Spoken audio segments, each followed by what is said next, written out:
Muy bienvenidos. Vamos a comenzar una clase acerca del modelo de Goldberg y Huxley sobre cómo cómo es el sistema de niveles y filtros que encontramos en la atención en salud mental en la comunidad. Es muy importante que para comprender bien este modelo, sepamos que es un modelo que fue desarrollado en los años 60, 70, ¿no es cierto?, por estos 12 investigadores ingleses, y se hace en el contexto del Sistema Nacional de Salud inglés, de forma que se asemeja bastante a lo que es nuestro sistema público. Sería muy diferente si el modelo hubiera sido desarrollado, por ejemplo, en Estados Unidos, que es muy diferente a nuestro sistema público de salud. Por lo tanto, una de las cosas que es muy importante es tener claro de que este modelo nos va a permitir comprender datos epidemiológicos y ver cómo funciona entonces dentro del sistema de atención. ¿Cuáles son los fundamentos del modelo? Bueno, primero, que los tipos de problemas de salud mental en la comunidad son diferentes de los que tradicionalmente habían preocupado a los psiquiatras clínicos. En la historia del desarrollo de la psiquiatría más clínica, van a ver ustedes que muchos de los textos clásicos, hasta hace solo 20 años atrás, se referían a casos de personas que estaban siendo atendidas en hospitales psiquiátricos. Por lo tanto, se refería a problemas que habían pasado todo el sistema, ¿no es cierto? Y finalmente eran vistos y analizados en un nivel de alta complejidad, como eran quienes llegaban a estar hospitalizados. Por tanto, los casos que uno observa en la comunidad o, por ejemplo, en el sistema de atención primaria, no son necesariamente los mismos que son descritos en los textos clásicos de la psiquiatría. ¿No? Las características de estos cuadros clínicos, por lo tanto, van a variar en los diferentes niveles de complejidad del sistema. Van a variar primero la proporción relativa del tipo de trastorno, por ejemplo, es mucho más frecuente que hayan trastornos mentales comunes en la comunidad, en la consulta de atención primaria, que los que vamos a encontrar en la hospitalización. La gravedad de los cuadros clínicos, también en el mismo sentido. Los condicionamientos sociales y el grado de disfunción social también va a ser mayor a medida que vayamos aumentando en la complejidad, ¿no? Y lo que vamos a entender como caso. En ese sentido, es bien interesante porque justamente parte de la crítica que comentamos en otra clase previa sobre cómo se definía un caso de un problema de salud mental, en esta perspectiva de si era categorial o dimensional, cuando se describían los casos clínicos en hospitales psiquiátricos o en personas que están hospitalizadas, los casos parecían mucho más puros, más fáciles de comprender. Sin embargo, cuando tomamos los casos que se observan en la comunidad y que no llegan nunca a hospitalizarse, vamos a ver que a veces resulta difícil definir si esa persona tiene o no tiene necesariamente un cuadro, no cumple todos los criterios. Sin embargo, el nivel de disfuncionalidad o el nivel de malestar es alto. Entonces, ahí es cuando se ve más claramente en los niveles comunitarios que la perspectiva tradicional de forma categorial no funciona. Y bueno, entonces lo que plantearon estos autores es que los sistemas de atención de salud van a funcionar con ciertas lógicas para la detección y tratamiento de los trastornos mentales de acuerdo al nivel de atención en el que están. Aquí tienen ustedes, les presento a David Goldberg y a Peter Huxley, quienes son los autores de este modelo. David Goldberg es uno de los psiquiatras sociales más connotados del siglo XX del Reino Unido y Peter Huxley fue colega con el cual hizo muchísimas cosas. Entre otras, ustedes han escuchado mucho hablar a lo mejor del instrumento, el GHQ-12, Goldberg Health Questionnaire, de 12 preguntas. Ese es también un instrumento desarrollado por David Goldberg. Este es el primer texto de ambos, ¿no es cierto?, que es la salud mental la enfermedad mental, perdón, en la comunidad, ¿no? La vía hacia los cuidados psiquiátricos, un libro que salió alrededor de los años 70, si mal no recuerdo, fines de los 70, y este libro que es donde se genera este modelo que vamos a hablar. Más adelante, en los siguientes libros, perfecciona este mismo modelo, pero la base ya fue planteada por ellos hace 50 años atrás. Veamos entonces las características del modelo. Es un modelo que contiene 5 niveles y cada uno de los cuales tiene diferentes tipos de poblaciones con problemas de salud mental. Lo vamos a encontrar diferentes tipos. El primer nivel es el nivel de la comunidad. El segundo nivel es el nivel de las personas que consultan en atención primaria y que algunas de ellas pueden tener problemas de salud mental. El tercer nivel son los casos que son diagnosticados por los profesionales de atención primaria, dentro de todos los que están consultando y tienen un problema de salud mental. El cuarto nivel son aquellos casos que fueron derivados por los equipos de atención primaria y están ahora en un sistema, en un servicio de atención ambulatoria especializado, o sea, en salud mental. Y el quinto nivel son aquellos que son hospitalizados, lo que hoy día serían nuestras cortas estadías seguramente, o hospitales de día, ¿no? Y lo que plantean los autores es que para pasar de un nivel a otro hay lo que ellos llaman un filtro.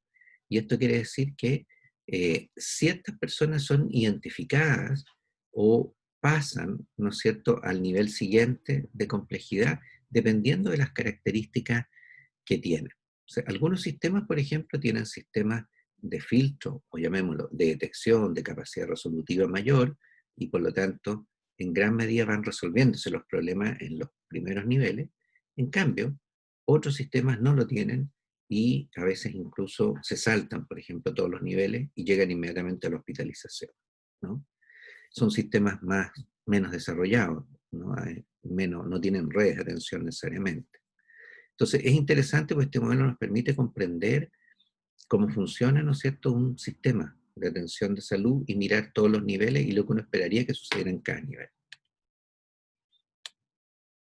El nivel uno, entonces, corresponde a la comunidad y, por tanto, la información que tenemos respecto de lo que sucede en la comunidad proviene fundamentalmente de los estudios de prevalencia de trastornos mentales comunitarios, ¿sí?, como los que vimos en la clase anterior en los estudios de epidemiología realizados en Chile.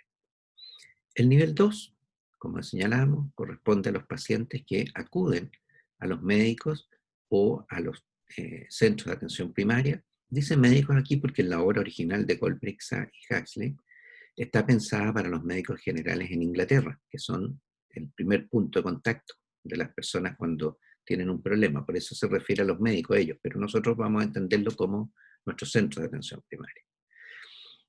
Y esas personas que acuden pueden o no tener un problema de salud mental, pueden o no estar consultando por un problema de salud mental, ¿no? Y la mayoría, como vimos en la clase anterior, eh, no consultan necesariamente en forma directa por un problema de salud mental, pero tienen un trastorno mental común en la mayoría de los casos, ¿no? O sea, en un porcentaje importante. Y el filtro que hay entre el nivel 1 y el nivel 2 es básicamente aquello que corresponde a la conducta de decidir, de tomar la decisión de ir a consultar a un centro de atención primaria por una enfermedad.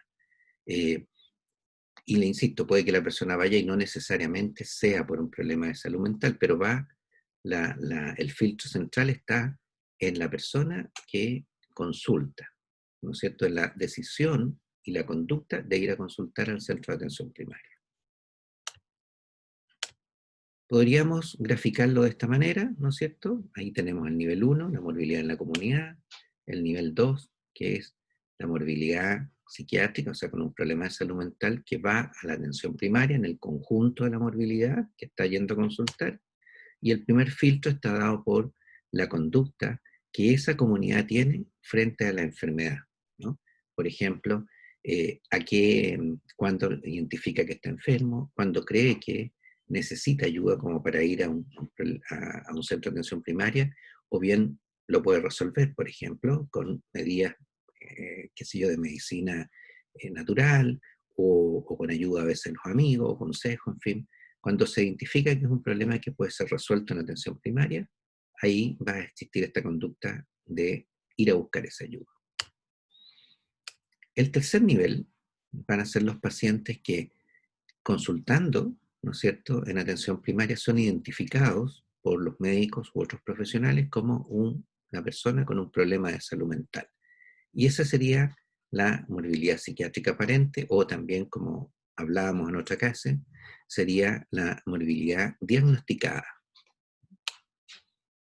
El segundo filtro, que está entre los niveles 2 y 3, corresponde a la capacidad del médico o del equipo de atención primaria para detectar, identificar que la persona tiene un trastorno de salud mental y, por lo tanto, hacer el diagnóstico e iniciar el tratamiento.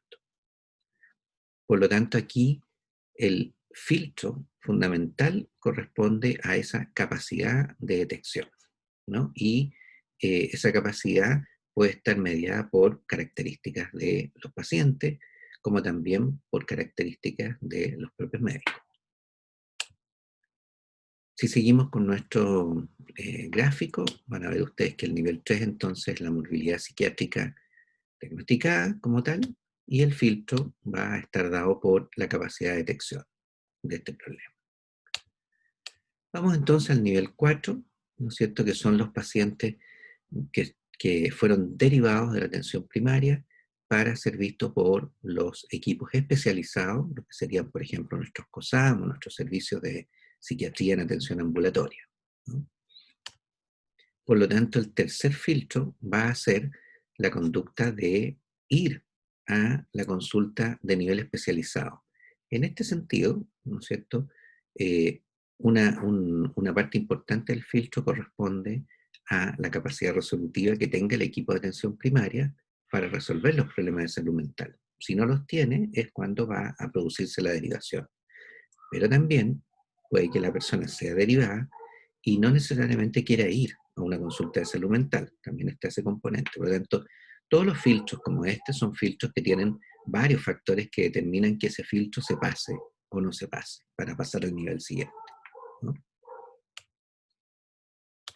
Aquí tenemos el gráfico, ¿no es cierto? Los pacientes, el filtro el nivel 4 corresponde a los pacientes en la consulta ambulatoria psiquiátrica, y el filtro está dado por la derivación, ¿no es cierto?, a la atención especializada. Finalmente, el nivel 5 corresponde a los pacientes ingresados en hospitales y sanatorios psiquiátricos. Eso es lo que dice el libro, ¿no?, de Colbert y Hasling. Recuérdense que esto está hecho en los años 70, ¿no? Pero para nosotros sería un equivalente a decir que se envía a una hospitalización de día o un servicio de corta estadía, ¿no? Entonces, ese sería el último nivel al cual hace alusión el modelo. Y por lo tanto, el cuarto filtro va a depender de esta derivación que se hace desde el sistema de atención ambulatoria especializada al sistema de hospitalización. A veces aquí existe un cuello de botella, ¿no es cierto?, una dificultad para conseguir cama. Otras veces algunos equipos tienen mayor capacidad resolutiva a nivel ambulatorio, ¿no es cierto?, y evitan la hospitalización. En fin, o sea, hay a veces un filtro que tiene, como este filtro, el filtro que está entre el nivel 4 y 5, es un filtro que tiene entonces varios factores que lo afectan. Si vamos a nuestro gráfico, ¿no es cierto?, el nivel 5 son los pacientes que están hospitalizados, y el filtro va a corresponder al acceso a las camas de hospitalización o cupos, si fueran hospitales de día. Este modelo es muy interesante desde el punto de vista de combinar la epidemiología con la gestión, porque nosotros podemos ver cómo podemos analizar, por ejemplo, una red de atención de un servicio, ¿no es cierto? Y podemos ver qué está sucediendo en el nivel de la comunidad, en la consulta, en atención primaria, cuántos de esos son diagnosticados por los equipos de atención primaria, cuántos de esos son derivados al nivel especializado, y de ahí cuántos de esos requieren hospitalización. Entonces, ustedes se fijan, nos da un marco conceptual como para poder analizar cualquier red de atención. ¿Y cuáles son los actores claves en cada uno de los filtros? En el filtro 1 va a ser los pacientes, ¿no es cierto?, con toda su visión respecto de lo que es la enfermedad y la enfermedad mental particularmente, el estigma, el creer, ¿no es cierto?, si puede recibir una ayuda en atención primaria, confiar en sus centros de atención primaria en este caso, etcétera. O sea, son todos los factores que tienen que ver, en este caso, con la visión que el paciente tiene sobre la enfermedad, sobre el centro y la conducta finalmente de ir a consultar. El segundo filtro y el tercer filtro dependen fundamentalmente de la atención primaria, ¿no? Porque va a depender de la capacidad de detección y de la capacidad resolutiva de la atención primaria para que no pase hacia los filtros siguientes y se resuelva el problema ahí.